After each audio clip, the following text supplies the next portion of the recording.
ચાલો એક એવા શહેરની કલ્પના કરીએ જે સોના ચાંદી અને હીરા મોતીથી બનેલું હોય, પણ આજે એ સમુદ્રની ઊંડાઈમાં ક્યાંક ખોવાયેલો છે. આ વાર્તા છે દ્વારકાની, એક એવી દંતકથા જે કદાચ માત્ર દંતકથા નથી. તો આ કહાણીની એક બહુ જ મહત્વની કડી આપણને મળે છે છેક 1983માં. અરબી સમુદ્ર, જે ઉપરથી તો એકદમ શાંત દેખાય છે, પણ એની સપાટી નીચે, એની નીચે કંઈક એવું દબાયેલું પડ્યું હતું જે ભારતના ઇતિહાસને, આપણા ભૂતકાળને કાયમ માટે બદલી નાખવાની તાકાત રાખતું હતું. અને બસ આ જ શોધે એક મોટો સવાલ ઊભો કરી દીધો: શું મહાભારતમાં જે સુવર્ણ દ્વારકાનું વર્ણન છે એ માત્ર કવિની કલ્પના હતી કે પછી ખરેખર સમુદ્રના પેટાળમાં એક આખું સત્ય, એક આખું શહેર દટાયેલું પડ્યું છે? તો ચાલો આ જ સવાલનો જવાબ શોધવા માટે એક એવી સફર પર નીકળીએ જે આપણને છેક સમુદ્રના તળિયે લઈ જશે. જો જ્યારે ડૉક્ટર એસ.આર. રાવ કણે એમની ટીમ પાણીમાં ઉતરીને તો એમને જે દેખાયું એની તો કલ્પના પણ નહોતી કરી. સમુદ્રના તળિયે એકદમ વ્યવસ્થિત રીતે ગોઠવાયેલા પથ્થરોની લાંબી લાંબી લાઈન, જાણે કોઈ મોટા કિલ્લાની દિવાલ હોય. એક વાત તો પાકી હતી, આ કુદરતે નહોતું બનાવ્યું, આ તો ચોક્કસ કોઈ માણસના હાથની જ કમાલ હતી. અને આ ખાલી પથ્થરો નહોતા. ના, આ તો એક એવી દંતકથા તરફ ઇશારો કરી રહ્યા હતા જે આપણા દેશમાં હજારો વર્ષોથી કહેવાતી આવી છે. કોની દંતકથા? ભગવાન શ્રી કૃષ્ણના એ સુવર્ણ શહેરની, દ્વારકાની. દ્વારકા નામનો અર્થ જ થાય છે દ્વારોનું શહેર. આપણા ગ્રંથોમાં લખ્યું છે કે આ શહેર સમુદ્રની બરાબર વચ્ચે બનાવવામાં આવ્યું હતું. એવું કહેવાય છે કે ખુદ સમુદ્રદેવે ભગવાન કૃષ્ણના કહેવાથી પાછળ હટીને જમીન આપી, અને એ જમીન પર દેવોના શિલ્પી વિશ્વકર્માએ એક એવી ભવ્ય નગરી બનાવી જેની કોઈ જોડ નહોતી. જરા વિચારો તો ખરા, આ શહેર કેવું હશે? ગ્રંથોમાં તો લખ્યું છે કે અહીં 9 લાખથી પણ વધારે મહેલો હતા. દરેક મહેલ સોના, હીરા અને રત્નોથી ઝગમગતો હતો. પહોળા રસ્તાઓ, સુંદર બગીચાઓ અને એક એવું જબરદસ્ત બંદર હતું જે આખી દુનિયા સાથે વેપાર કરતું. સાચું કહું તો આ ખાલી એક શહેર નહોતું, જાણે કે ધરતી પર ઉતરેલું સ્વર્ગ જ હતું. પણ આટલી ભવ્યતા, આટલી સમૃદ્ધિ કાયમ ટકી નહીં. આ સોનાની નગરીના ભાગ્ય પર 2 ભયંકર શાપનો ઓછાયો પડ્યો, અને એ શાપે જ એના વિનાશની આખી કહાણી લખી નાખી. પહેલો શ્રાપ એ આવ્યો ગાંધારી તરફથી. મહાભારતના યુદ્ધમાં પોતાના 100 દીકરા ગુમાવ્યા પછી એમના ક્રોધનો કોઈ પાર નહોતો. એમણે કૃષ્ણને શ્રાપ આપ્યો કે જે રીતે કૌરવ વંશનો સર્વનાશ થયો એ જ રીતે યદુવંશનો પણ થશે. અને બીજો શ્રાપ એ ઋષિઓએ આપ્યો. જ્યારે કૃષ્ણના પુત્ર સાંબે મજાકમાં એમનું અપમાન કર્યું, ત્યારે ઋષિઓએ શ્રાપ આપ્યો કે સાંબ પોતે જ યદુવંશના વિનાશનું કારણ બનશે. અને પછી બસ એ શ્રાપ સાચા પડવા લાગ્યા.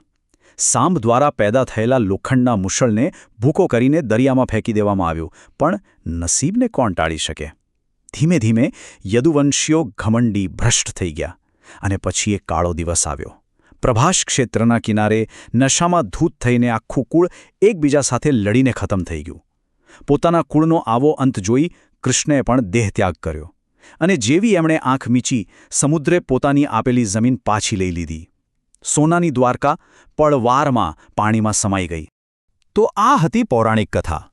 પણ શું આ બધું સાચું છે? શું આવું બની શકે? આ જ સવાલ આપણા વૈજ્ઞાનિકોના મનમાં પણ ઘુમરાતો હતો.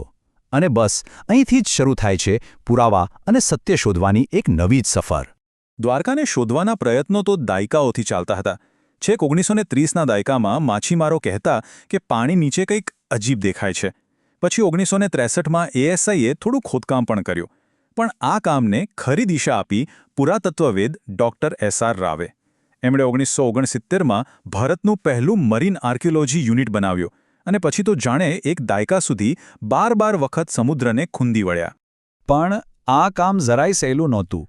વિચારો, મોટાભાગના લોકો તો એવું જ માનતા કે આ બધી ખાલી વાર્તાઓ છે, સરકાર પાસે પૈસા નહોતા. જાણીને નવાઈ લાગશે કે ડૉક્ટર રાવે પોતાનો પગાર વાપરીને પહેલું અભિયાન શરૂ કરેલું, માત્ર 800 રૂપિયામાં. એ સમયે આજની જેમ કોઈ સોનાર કે રોબોટ્સ પણ નહોતા. એમની પાસે હતી તો ફક્ત અતૂટ શ્રદ્ધા અને હકીકતને બહાર લાવવાની એક જીદ.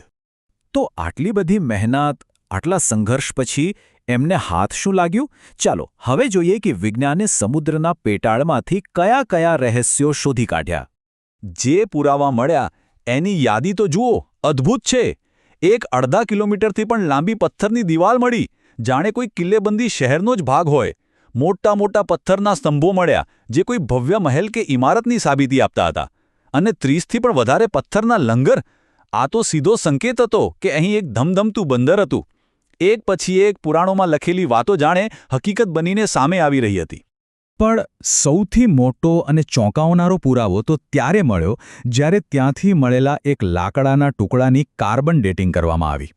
અને જે પરિણામ આવ્યું એ હતું 9000 વર્ષ. જી હા, 9000 વર્ષ જૂનું.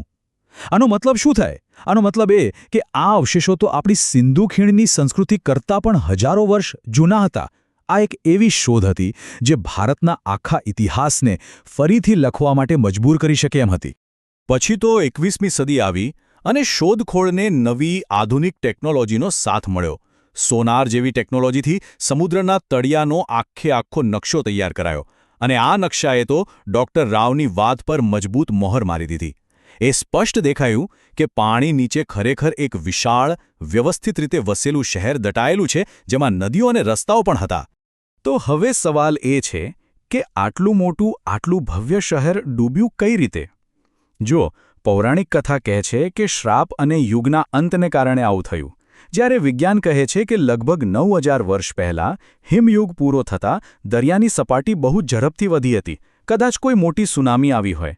પણ શું એવું ન બની શકે કે બંને વાત સાચી હોય, કે કોઈ મોટી કુદરતી આફત આવી હોય જેને હજારો વર્ષો સુધી લોકોએ એક દૈવી ઘટના તરીકે યાદ રાખી હોય? અને બસ અહીં આવીને દંતકથા અને વાસ્તવિકતા વચ્ચેની જે પાતળી રેખા છે એ જાણે ભૂંસાઈ જાય છે. આ એ જગ્યા છે જ્યાં શ્રદ્ધા અને વિજ્ઞાન એકબીજાનો હાથ પકડીને ચાલે છે અને આપણા ભૂતકાળના રહસ્યો પરથી પડદો ઉઠાવે છે.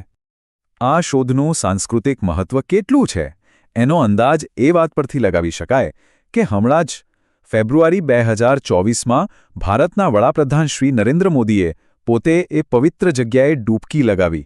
સમુદ્રના તળિયે દ્વારકાના એ અવશેષોને મોરપીંચ અર્પણ કરીને એમણે શ્રદ્ધા અને ઇતિહાસના આ અદ્ભુત સંગમને એક નવી ઓળખ આપી. આ ઘટના એ વાતનો જીવતો જાગતો પુરાવો છે કે દ્વારકા માત્ર એક ખોયાયેલું શહેર નથી, પણ આપણા સાંસ્કૃતિક વારસાનો એક ધબકતો હિસ્સો છે. તો એનો અર્થ એ કે દ્વારકાની વાર્તા અહીં પૂરી નથી થતી. સાચું પૂછો તો એ તો હજી શરૂ થઈ છે. કોને ખબર, સમુદ્રના પેટાળમાં હજી બીજા કેટલા રહસ્યો દટાયેલા પડ્યા છે. જેમ જેમ વિજ્ઞાન વધુ ઊંડું ખોજશે, તેમ તેમ શું આપણી પૌરાણિક કથાઓ પરનો આપણો વિશ્વાસ વધુ મજબૂત બનતો જ જશે? દ્વારકાની કહાણી આપણને એક વાત તો ચોક્કસ શીખવે છે કે કેટલીક વાર્તાઓ ક્યારેય ખતમ નથી થતી. એ બસ યોગ્ય સમયની રાહ જુએ છે, ફરીથી જાગૃત થવા માટે.